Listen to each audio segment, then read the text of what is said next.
Bu Chevrolet Tracker. Narxi $22,000.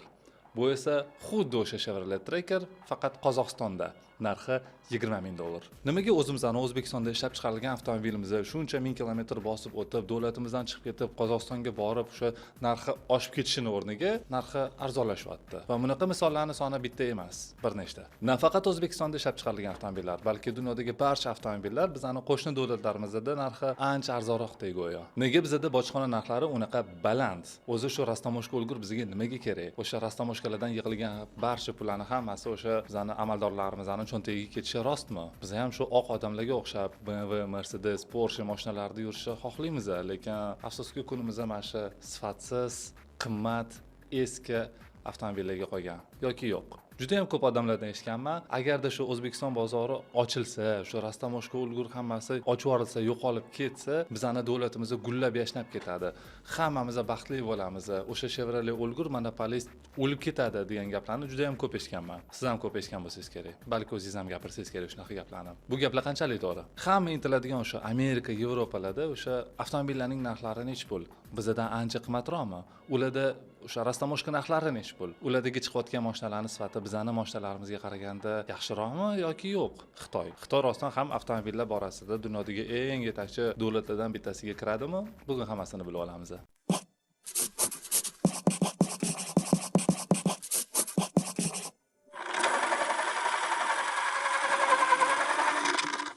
Assalomu alaykum. Men ismim Baxtiyor va bugungi videodan yasashdan maqsadim bu kimnidir kamsitish, kimnidir yomonlash yoki o'sha davlatimizning boshida o'tirgan amaldorlarni yonini olish emas.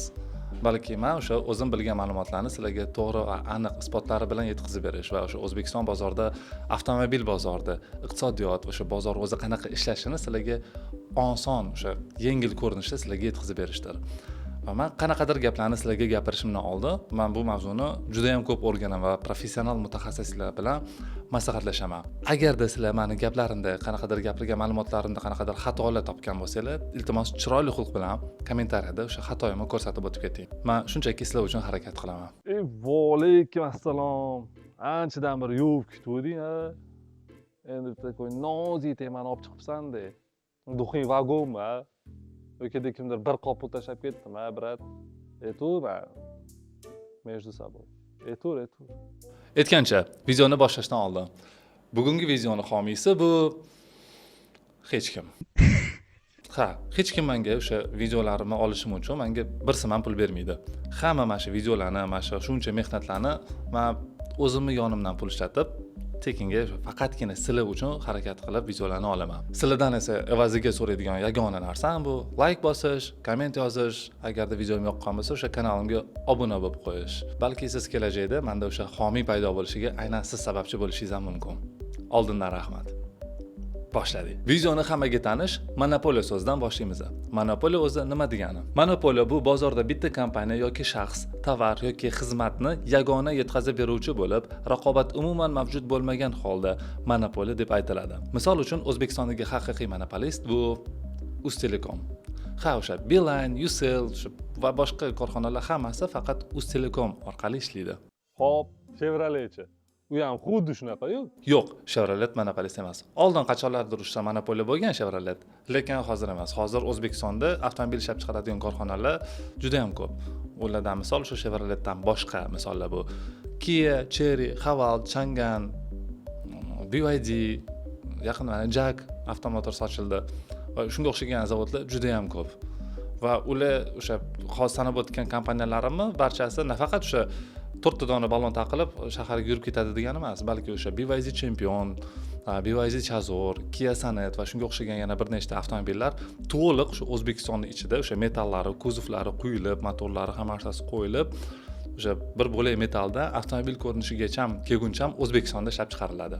Chevroletda ham ko'p mashinalari xuddi shunaqa ishlab chiqariladi O'zbekistonda va bundan men faxrlanaman to'g'risi. Shunday qilib Chevrolet O'zbekistonda monopolist emas, balki yetakchi avtobrend hisoblanadi. Yetakchiligining sababi bu Chevrolet shunchaki oldindan bor, bu bozorga tanish, arzon va ishonchli avtomobillarni chiqaradi. Arzon? Nima? Sen arzon dedingmi? Bozorga chiqib bir narxlarni ko'rdingmi? Men bitta mashina olishga necha yil ishlashim kerak, brat? To'g'ri o'ylab gapirsang-chi.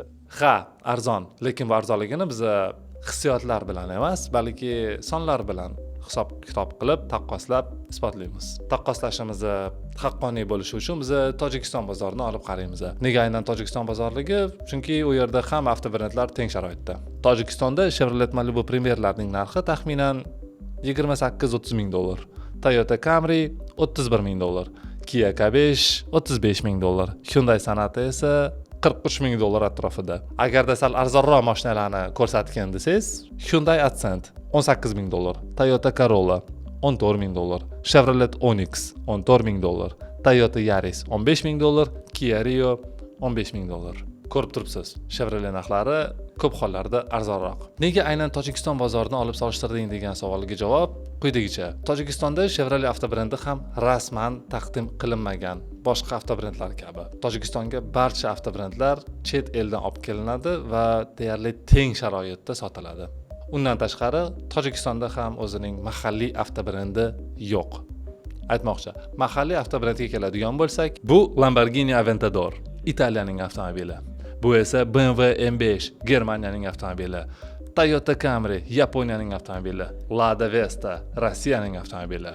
Bu esa Chevrolet Malibu, Amerikaning avtomobili. O'zbekistonning o'zining mashinasi yo'q. Chunki biz hali juda ham yosh davlatmiz. O'sha Mercedes, BMW, Chevrolet avtobrendlarining tarixi 120-130 yil oldin boshlangan. O'zbekiston mustaqilligiga esa endi atiga 35 yil bo'ldi.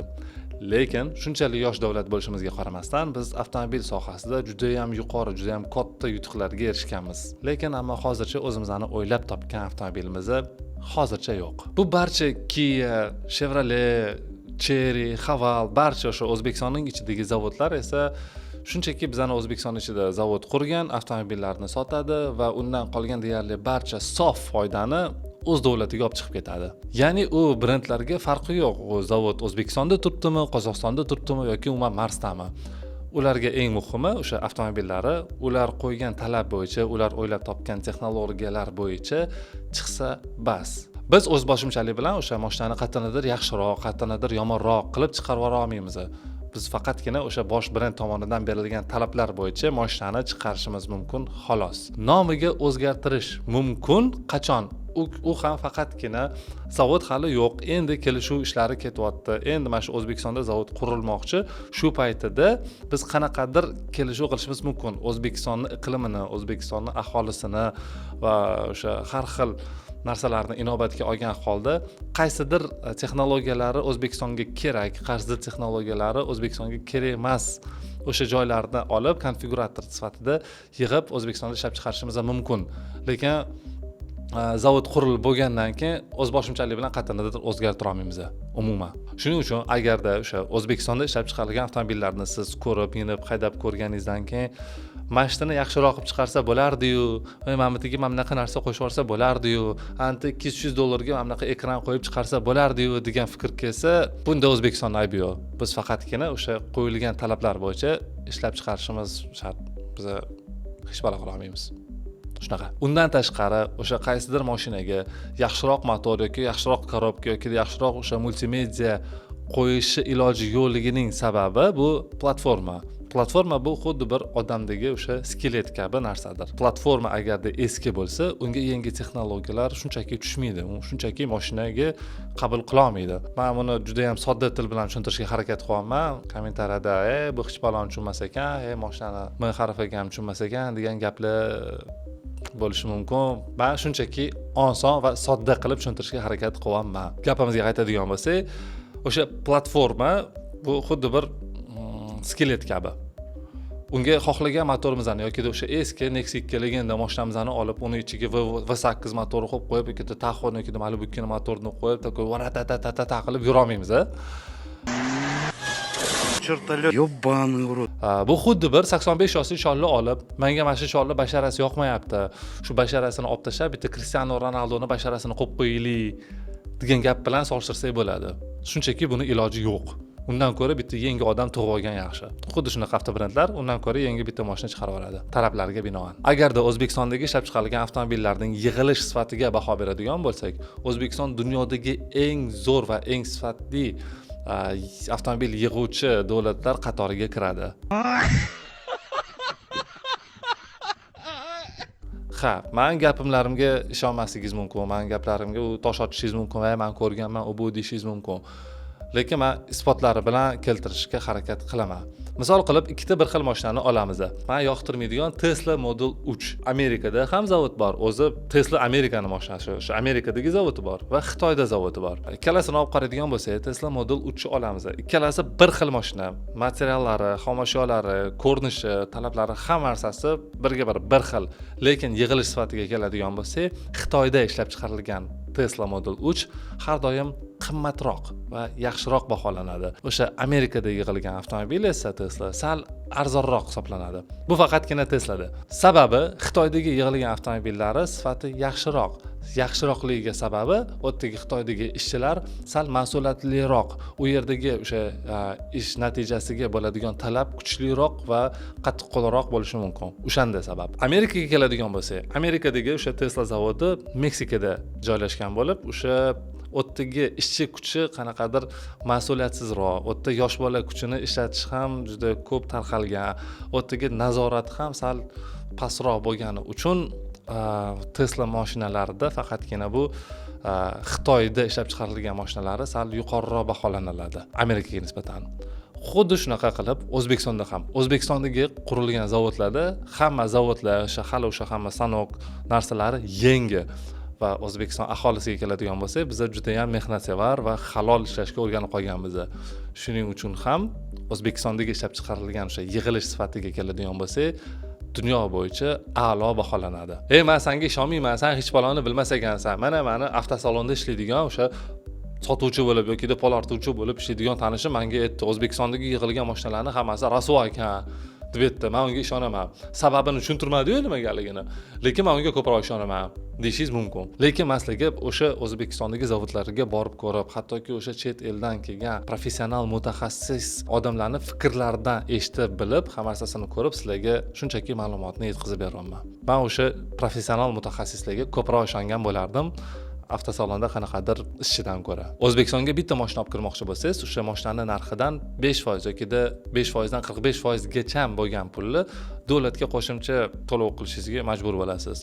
Bu mashinani ishlab chiqarilgan yili, turi va motori hajmidan kelib chiqib hisoblanadi. Bu juda ham ko'p tuyulishi mumkin, lekin kelinglar boshqa davlatlar bilan solishtirib ko'ramiz. O'sha hamma yaxshi ko'radigan, hamma intiladigan Amerika bilan solishtirib ko'rsak-chi, o'tda bojxona narxlari necha foiz? Misol uchun o'sha hamma orzu qiladigan Amerika bilan solishtiradigan bo'lsak, Amerikada o'sha bojxona to'lovlari miqdori 125% ga teng. Ha, 125%. Hindistonda esa 180%. Tailandda esa 300%. 30% emas, 300%. Ya'ni o'sha O'zbekistondagi ishlab chiqarilgan $20,000 trekkerni o'sha Tailandga olib borib haydayman desangiz, davlatga yana $60,000 pul to'lashingiz kerak bo'ladi. Jami sizga o'sha trekker $80,000 ga aylanadi. O'zimizni uzoq bo'lmagan Rossiyada ham 50% dan 100% gacha bo'ladi. Undan tashqari ularda yana utilsbor degan narsa bor. Juda ham o'shani yaqinda oshirib yuborishdi. O'shanga Rossiyaga qanaqadir mashina kirib kelishi juda ham qiyin va juda ham qimmatga aylanyapti. Bularning sababi nimada? Nimaga dunyodagi deyarli barcha davlatlar o'zini yurtiga mana shu mashinalar kirib kelishiga bunaqangi qarshilik ko'rsatishadi? Misol uchun mana Germaniyada o'sha Audi korxonasida taxminan 100 mingta odam ishlaydi deb olamiz. O'sha 100 mingta odam o'sha yerda har bittasi qanaqadir ish o'rganadi, mutaxassis bo'ladi, katta oylikli bo'ladi, patentlar qiladi-da, o'sha davlatga soliqlar to'laydi. O'sha mashina ishlab chiqaradi, qanaqadir zo'r mashinalarni ishlab chiqaradi-da, o'sha mashina keyin samolyotga minib to'g'ri O'zbekistonga uchib keladi o'sha mashina. O'zbekistonda o'sha qaysidir bizning yurtdoshimizni o'sha peshona teri bilan o'sha pul topib olib, o'sha 60-70 ming dollarga o'sha mashinani sotib oladi. Yetmaganiga o'sha olib kelib bergan o'sha yo'l kirasini ham o'zi to'lab beradi. Va holanki bunda olib qarasa, Germaniya davlati o'sha bizning O'zbekistondagi o'sha bitta odamni evaziga 60-70 ming dollarga boyidi.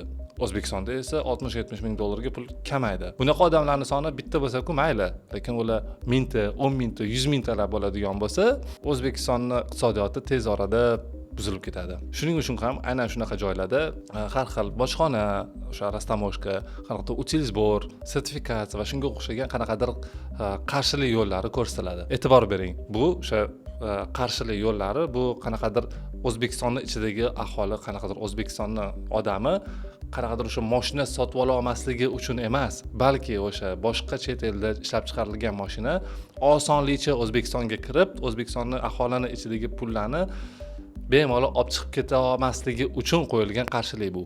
Shu joyda o'sha Audi ham, o'sha Mercedes ham, BMW ham, o'sha Kia, Chevrolet hammasi ko'radi. Mana O'zbekistonning ichida o'sha mashinalariga xaridor bor. Lekin uni agarda O'zbekistonga olib kiraman desam, mana shunaqa to'siqlar, mana shunaqa qarshiliklar, mana shunaqa rastamoshkalarni to'lash kerak, mashina narxi oshib ketadi degan joy bo'ladi. Shu joyda O'zbekiston ularga taklif beradi. Ko'rib turganingdek, O'zbekiston ichida seni avtomobillaringga xaridorlar juda ham ko'p. Lekin sen uni olib kira olmaysan. Agarda sen o'sha mashinalaringni O'zbekiston ichida sotmoqchi bo'lsang, O'zbekiston ichida zavod qur deb aytishadi. Agarda zavod qursang, senga o'sha rastamoshka, utilsbor, qanaqadir o'sha sertifikatsiya va shunga o'xshagan o'chirtib turish va boshqa har xil cheklovlardan sen ozod bo'lasan. Yetmaganiga O'zbekiston ichida sen zavod qursang, o'sha zavodingning qurilishiga biz O'zbekistondan senga mablag' ajratib beramiz, subsidiyalar beramiz, arzon kreditlar beramiz deb taklif beriladi. Aytmoqchi, siz qanaqadir chet eldan mashinani olib kirsangiz, unga siz o'sha rastamoshkaga pul berasiz, o'sha pullaringiz qanaqadir amaldorlar o'sha dacha qurishiga ketib qolmaydi. Unaqa o'ylamang, yomon fikr. O'sha sizga o'sha to'lagan pullaringiz yig'ilib turadi-da, qanaqadir zavod kelib, O'zbekiston ichida qanaqadir brend kelib, O'zbekiston ichida qanaqadir zavod quraman deganda, o'sha yig'ilib turgan pullaringiz o'shanga mana senga atdushki podarka deb berib yuboriladi ularga. Senga yordam bo'lsin deb. Chunki O'zbekiston ichida zavod qurilishi kerak. Xo'p, bizani davlatimizga ular kelib zavod qurgandan nima rezon, nima foyda? Tim bo'li o'sha biz zavod qurayotganda davlatimiz ularga takoy pul berar ekan. Nimaga kerak bizga bu narsalar? Ha? San bola, по-моему, qayerdadir bor-ku, takoy adashib, chalishib ketding deb bor-ku. Onasini ham so. Zavod qurilishining O'zbekistonga, bizning yurtimizga juda ham katta iqtisodiy foydasi bor. Birinchi o'rinda bu o'sha O'zbekiston ichida juda ham ko'p ish o'rinlarining ochilishi. Siz uyingizdan g'aflat bosib, sasib yotmaysizda, borib ishlaysiz, pul topasiz, oilangizni boqasiz. Ikkinchi o'rinda bu o'sha zavodni o'zi davlatimizga milliardlab, juda ham ko'p miqdorda soliq to'lashi.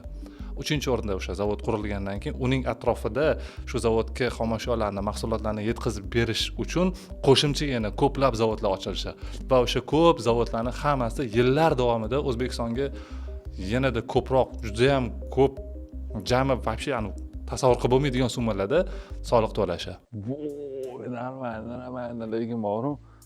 Takoy ancha-muncha pul tushadigan lekin. Qancha u? Xullas, bu uslubning eng yorqin misoli bu Xitoy. Ha, nima deb o'ylaysiz? O'zbekistonda har yili nechta yangi avtomobil sotiladi? Har yili. Javob 400-450 mingta mashina sotiladi. Yangi mashina. Siz mashinani sotib olib, 4-5 yil haydab, urib, ag'darib, keyin nebitini crashini deb sotib olgan mashina hisobga o'tmaydi. Faqatgina yangi o'sha mashinalarning soni, sotilgan mashinalarning soni 400-450 mingta atrofida. Rossiyada esa bu sonlar 1 million 200 ga teng. Xitoydachi? Xitoyda nechta deb o'ylaysiz? 32 millionta. Ha, har yili Xitoyda 32 millionta yangi avtomobil sotiladi. Bu sonlarni o'sha avtomobil ishlab chiqaruvchi korxonalar ko'rgandan keyin u Xitoyga intilishi, Xitoyda o'zini avtomobillarini bozoriga olib kirib sotishni xohlashi bu aniq. Lekin Xitoy ham o'zini davlatiga mashinalar shunday osonlikcha kirib kela olmasligi uchun har xil cheklovlarni qo'yib tashlagan. Juda ham og'ir cheklovlarni qo'yib tashlagan. Undan tashqari ularning o'zini talablari ham bor. Mana o'sha talablar. Agar siz Xitoyda o'zingizga mashinalaringizni sotmoqchi bo'lsangiz, siz birinchi o'rinda Xitoyda zavod qurishingiz shart. Undan tashqari o'sha qurgan zavodingizni siz Xitoydagi mahalliy avtobrend bilan 50-50 bo'lishi shart. Ya'ni misol qilib aytadigan bo'lsangiz, siz mana Toyota bo'lib, o'sha Toyota men Xitoyda o'zimiz zavodimni qurib, o'sha yerda ishlayman, o'sha yerda mashinalarimni sotaman desangiz, o'sha yerdagi qanaqadir kompaniya bilan bo'lishishingiz kerak. Yetmaganiga o'sha Xitoyda sotiladigan mashinangizda o'ylab topilgan barcha texnologiyalarni siz sherik bo'lgan korxonaga shunchaki men senga deb berib yuborishingiz shart. O'sha nima texnologiya o'ylab topasiz? Mana tasavvur qiling, siz yillar davomida ishlab keldingiz. Yillar davomida o'sha olimlar bilan nimadirlarni ixtiro qildingiz, hammadan butun dunyodan sir saqladingiz. Hamma narsa qilib keldingiz-da, lekin Xitoyda o'sha mashinani sotaman desangiz, o'sha hamma sirlaringizni pulga emas, man senga tekinga ishlat deb berib yuborishingiz kerak. Xitoy talablari shunaqa. Agarda yo'q, men bermayman bu texnologiyalarimni, bunaqa sirlarimni hech kimga ochmayman desangiz, sizni shunchaki Xitoy davlatiga qo'yib yuborishmaydi. Shuning uchun ham avtomobil borasida dunyodagi eng qoloq davlatlardan biri hisoblangan Xitoy davlati juda ham qisqa vaqt ichida dunyodagi eng zo'r avtomobil brendlari bilan yuzma-yuz raqobatlashishni boshladi. Chunki ular dunyodagi eng yetakchi avtobrendlardagi o'sha o'ylab topilgan texnologiyalarni deyarli tekinga qo'lga kiritishgan. Eng ilg'ori, eng yuqori o'sha texnologiyalarni o'zining mahalliy avtobrendlarida qo'llab ishlatishni boshlagandan keyin ular juda ham tez rivojlanib ketdi. Deyarli tekinga bu texnologiyalarni kiritgani uchun ham ularning mashinalarning narxi tushishni boshladi va puli juda ham ko'payib ketdi. Tez rivojlanishni boshladi. Puli ko'payib ketgandan keyin ular nima qilishni bilmasdan o'sha dunyodagi eng zo'r katta brendlarni sotib olishni boshladi. Misol qilib aytadigan bo'lsak, o'sha Geely kompaniyasi Finlandiyaning premial hisoblanadigan Volvo kompaniyasini tek-tugi bilan sotib oldi. Yetmaganiga borib Lotus'ni ham sotib oldi Buyuk Britaniyadan. Zdachisiga bitta Smart'ni ham qo'shib yubordi. Bu brendlarni sotib olgandan keyin u ichidagi mutaxassislari bilan hamma o'sha odam olimlari bilan qo'shib birga sotib olgan. Keyin ularni nima qildi deysiz? Ha, Zeekr, Lentco, Geely avtomobillarida ishlatishni boshlashdi. Agarda Xitoy davlati o'sha boshdanoq bunaqa qattiq turmaganida, bunaqangi yutuqlarga, bunaqangi cho'qqilarga erisha olmagan bo'lardi. O'zbekiston ham. Agarda O'zbekistonni yon qo'shni davlatlarimiz bilan solishtirib ko'radigan bo'lsak, o'sha qo'shni davlatlarimizda hech qaysi davlatda bunaqangi avtomobil zavodlari yoki avtomobil borasida bunaqangi yutuqlarga erishgan davlat yo'q. Buning sababi o'sha O'zbekistonda cheklov yo'llari borligidadir. Manga qarang, ularning hammasi mana shu takoy yaxshi niyatda qilinayotgan ekan. Lekin nima unaqa ma'lumotlarni bizga to'g'ridan-to'g'ri aytishmaydi-da. Nima biz bunaqa gaplarni men sandan eshitishim kerak. Kimsan sen? Chunki to'g'risini aytishimiz bilanoq, o'sha to'g'risi aytilishi bilanoq O'zbekistonga o'sha boshqa davlatlar tomonidan sanksiya qo'yiladi. Shuning uchun nafaqat O'zbekiston, balki butun dunyodagi barcha davlatlar hech kim to'g'risini aytmasdan mana shu har xil cheklov yo'llarini o'ylab o'tirishadi. Bugundan boshlab o'sha Toyota avtomobillarini biz yurtimizga olib kirmaymiz, chunki ular bizning ekonomikamizga salbiy ta'sir ko'rsatyapti. Kelib zavod qursin yoki biz prosta yo'q, kelmasin, biz olib kirmaymiz deb e'tibor olmaydi. Unaqa etishi bilanoq o'sha Yaponiya davlati Amerikaga qarshi sanksiya qo'yadi. O'sha Yaponiyada ishlab chiqarilgan nafaqat avtomobillar, balki barcha mahsulotlar o'sha Amerikaga kirayotganda narxi juda ham ko'tarilib ketadi yoki umuman o'sha Amerikaga kirishiga qarshilik kirmaydi, yo'q bo'ladi. O'sha mahsulotlar Amerikaga berilmaydi. Shuning uchun ham barcha davlatlar qanaqadir cheklov yo'llarini, qanaqadir bahonalarni o'ylab topishadi. O'zi nima emas, hamma davlatlar mana shu mashinalarga yopishib olishgan, boshqa qiladigan ish yo'qmi? Tushunmayman bor. Bu cheklovlar nafaqat avtomobil sohasida, balki deyarli hamma sohada bor. O'sha aloqa sohasida, neft gaz sohasida, moy, tamaki, temir, alkogol va boshqa deyarli barcha sohalarda o'sha cheklovlar bor. Shunchaki avtomobil sohasi ko'zga ko'proq tashlanadi. U juda ham katta soha bo'lgani uchun o'tdagi cheklovlar sal qattiqroq bo'lishi mumkin. Ha, avtomobil sohasi juda ham katta. O'sha avtomobil zavod deganda o'sha bitta dona o'sha mashinchalar sekin-sekin chiqib keladigan zavod tushunilmaydi. Undan tashqari uni atrofida o'nlab yoki o'sha yuzlab avtomobil zavodlari bor degani. Ya'ni o'sha metal quyish zavodi, motor yig'ish zavodi, amortizator, balon, sidenya, o'rindiq, oyna, lyuk va shunga o'xshagan juda ham ko'p qo'shimcha zavodlar bor degani. U avtomobil zavodi esa shunchaki o'sha barcha o'sha jihozlarni olib bitta o'sha avtomobil ko'rinishiga kelib chiqaradi xolos. Har bir o'sha zavodda, har bir pog'onada bu qo'shimcha bir ish o'rin yoki qo'shimcha o'sha davlatimizga bo'layotgan soliq degani. Misol qilib aytadigan bo'lsak, O'zbekistondagi o'sha aynan avtomobil zavodlarini oladigan bo'lsak, o'rtacha O'zbekistonda 35 mingta odam ishlaydi avtomobil zavodlarida.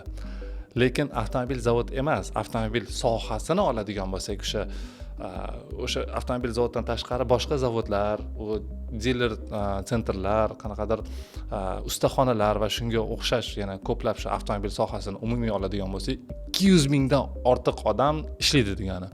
200 mingdan ortiq odam o'zini oilasini boqadi. 200 mingdan ortiq odam davlatga yana o'sha soliq to'laydi degani.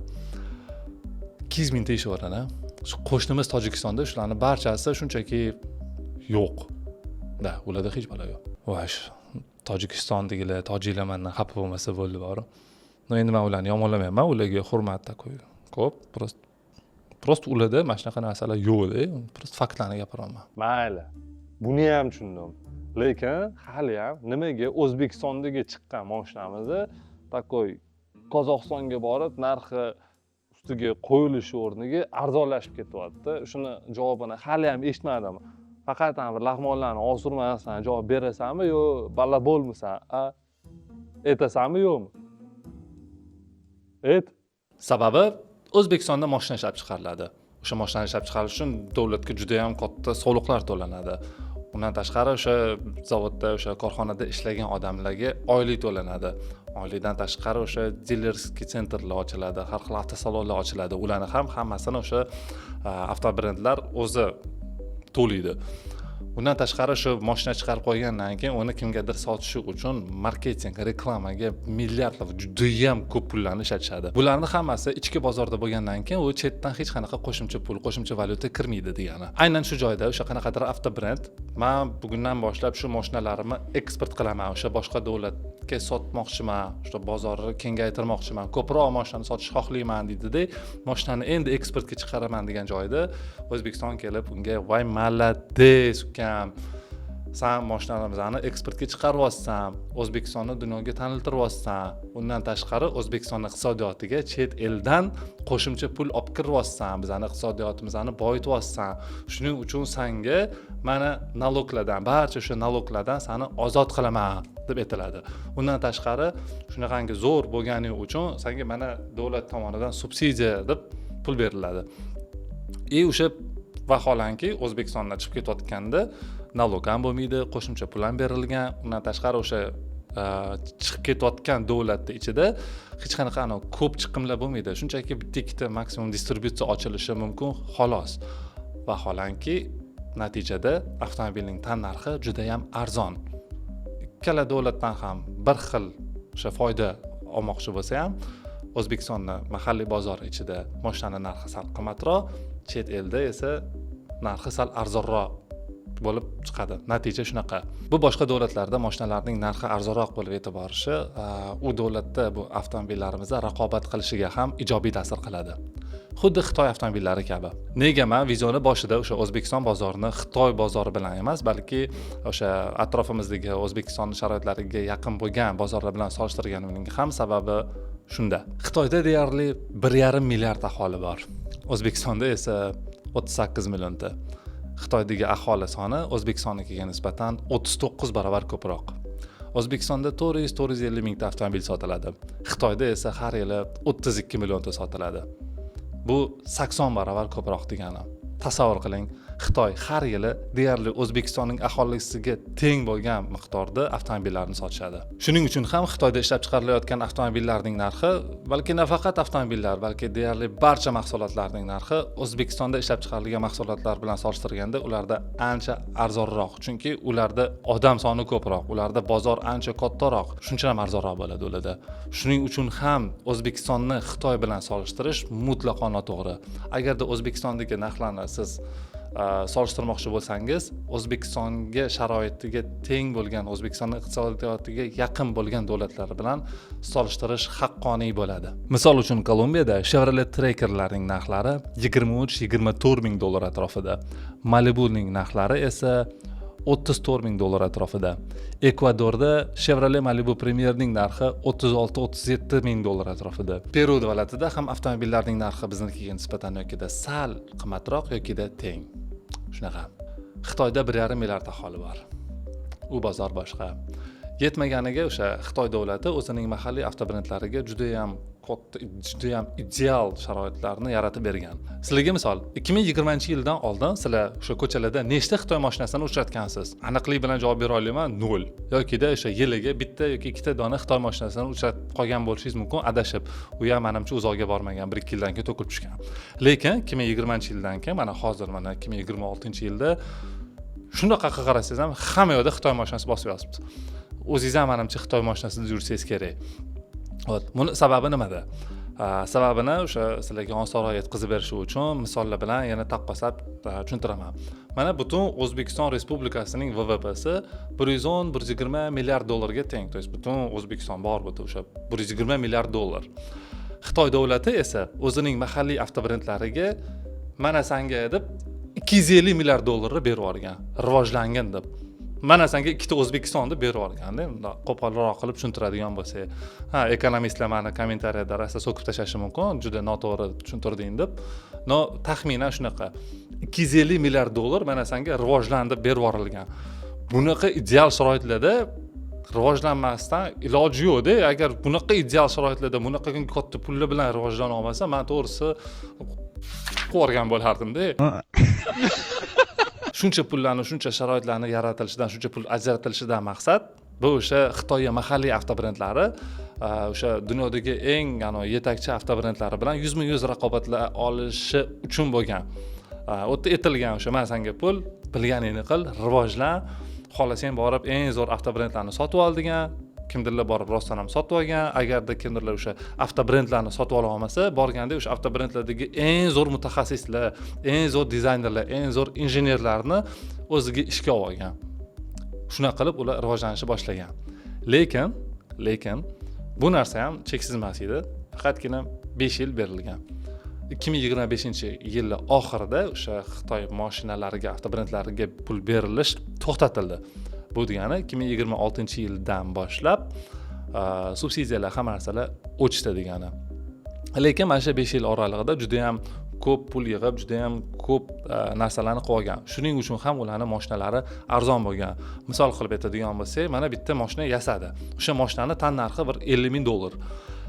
Lekin o'sha mashinadan ular 1 millionta yasamoqchi yoki tam 500 mingta yashamoqchi. 500 mingta yasasa, o'sha berilgan, o'sha davlatdan berilgan o'sha 100 million dollar oladi-da, o'sha 500 mingta mashinaga yoyib yuboradi. 50 ming dollar tan narxi faqat 20 mingga tushib qoladi. Keyin o'sha 20 ming dollarlik tan narxli mashina uni ustiga o'zini o'sha 5-10 ming dollar foydasini qo'yadi-da, ko'chada 30 ming dollarga sotadi.